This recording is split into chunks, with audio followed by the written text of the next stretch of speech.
Bonjour, voilà, c'est parti pour une nouvelle vidéo donc sur les cloisons de la maison. Bon, il n'y en a pas beaucoup, mais il y en a un peu.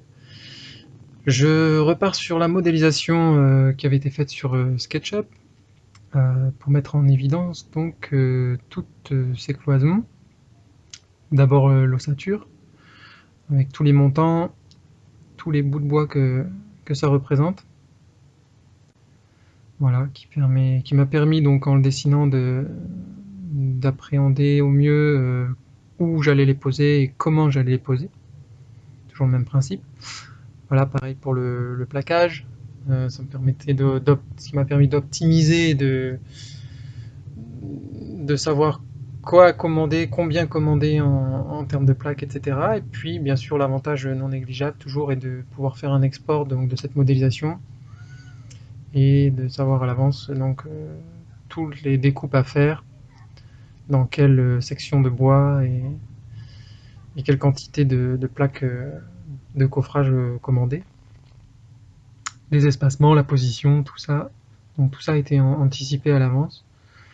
Et également la fixation elle-même par rapport à l'existant, comment se mettre sur l'existant. Donc voilà. Par exemple ici, de deux façons différentes.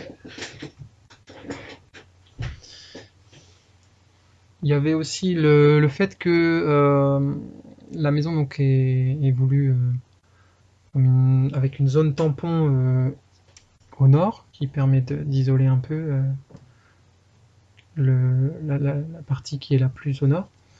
Et donc la cloison principale en rouge au milieu ici est isolée.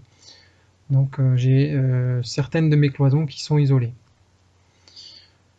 Bon après, que ce soit isolé ou pas, le principe est exactement le même. Je mets des montants fixés, je plaque d'un côté et puis je mets à l'intérieur l'isolant, puis je referme.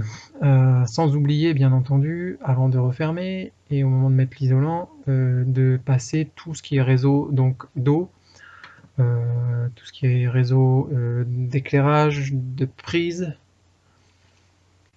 voilà, donc toute l'électricité, l'eau, et puis donc le réseau également, Ethernet, et moi j'avais du multimédia, donc du son et de la vidéo.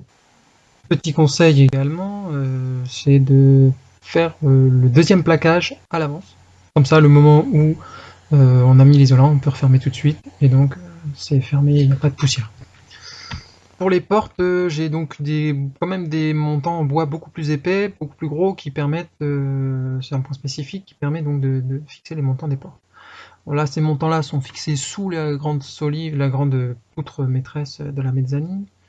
Ici, elles sont fixées, les montants de la petite cloison sont fixés à flanc des chevrons de la mezzanine. Et enfin, donc sur cette configuration-là, on est sur un cadre qui fait à l'avance et qui est donc pris directement sous les solives de la mezzanine.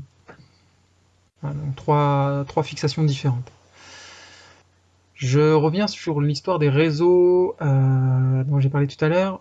Pour l'électricité, moi j'ai en fait carrément anticipé tous les réseaux. C'est-à-dire que j'ai décidé le nombre de points d'éclairage, la position des points, etc. Donc mais également, vous voyez en noir ici, noté A, B et C, c'est donc en fait les circuits d'éclairage, les circuits de prise, et chaque boîte noire en fait c'est la boîte de dérivation du circuit. Ce qui, une fois donc qu'on a la vue globale, on va dire où est-ce qu'elle va, etc. physiquement, ça me permet donc de savoir que je vais avoir tant de points et donc comment les relier en fait dans les boîtes.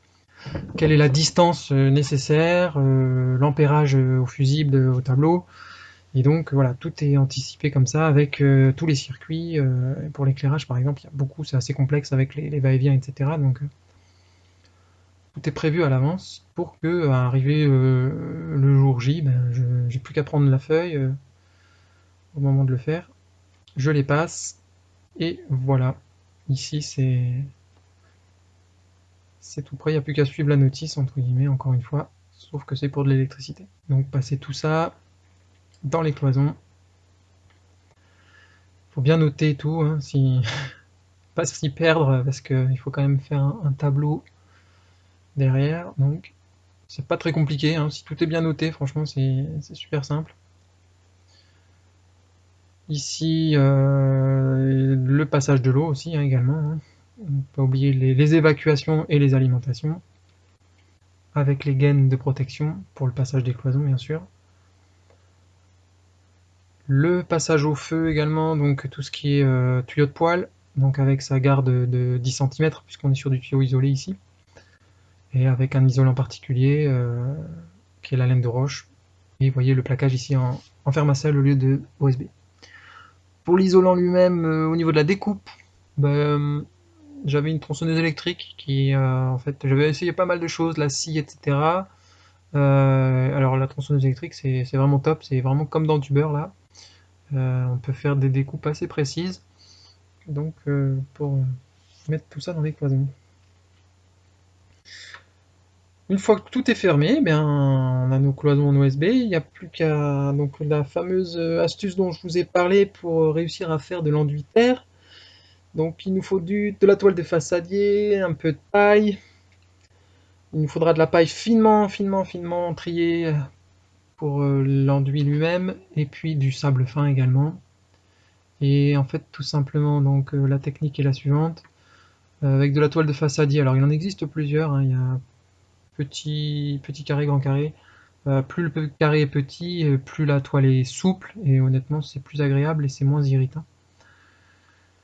C'est de la fibre de verre en fait, hein. Voilà, donc elle est fixée une fois le morceau découpé sur le mur en OSB. De la paille grossièrement hachée glissée sous la toile, et puis hop, on remonte la toile, fixée avec une agrafeuse. Alors il y a pas mal d'agrafes quand même, hein. J'avoue que ça fait beaucoup d'agrafes, mais bon. Le rendu final est vraiment très sympa, donc ça vaut la peine. Voilà, donc de la paille, de la toile, des agrafes. L'idée c'est vraiment de bien saisir la toile, que on ait quelque chose de ferme en fait, hein, vraiment comme un coussin bien tiré. Donc remettre une agrafe quand c'est mou, et puis faut le sentir, quoi, hein, mais faut que ce soit ferme quand même, hein, voilà.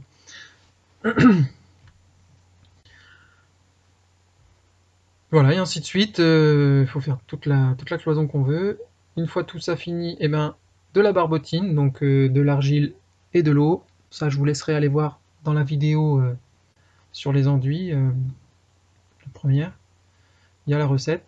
Et puis voilà, même chose que quand on est à l'extérieur sur un mur en paille, et bien, on fait pénétrer vraiment le support avec notre barbotine, de façon à ce que tout le mur soit vraiment imbibé d'argile. Et une fois que c'est bien saisi comme ça, on peut donc y passer la couche d'enduit finale. En fait, là on est directement par bottine, troisième couche. Donc pareil, vous regarderez dans la vidéo sur les enduits, la numéro 3, qui vous donnera la recette sur la troisième couche.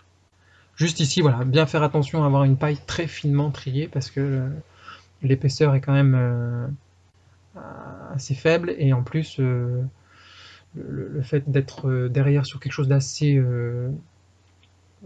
j'ai envie de dire, dur, la toile, etc., s'il y a le moindre petit nœud de paille, il va s'accrocher dans la toile, et puis ça va pas être joli. Voilà, après ben, on met ce qu'on veut par-dessus, hein, une fois que le mur est enduit de terre. Je l'ai fait donc pour tous, comme vous pouvez le voir ici, là, les toilettes enduit terre, puis derrière un tas de lactes. Il faut juste bien calculer l'épaisseur de l'enduit, bien sûr, donc j'avais mis en retrait les plaques. Ici la salle de bain, avec la fameuse plaque de fermacelle pour le passage du poêle. Voilà. Et puis derrière, ben, soit un badigeon, soit un tas de lactes. On fait ce qu'on veut. Après, c'est comme si on avait un mur en terre. Et donc, par exemple en cuisine, ben, grand tas de lactes en zone humide. Voilà, vous savez tout sur comment faire des enduits terre sur OSB. Allez, ciao!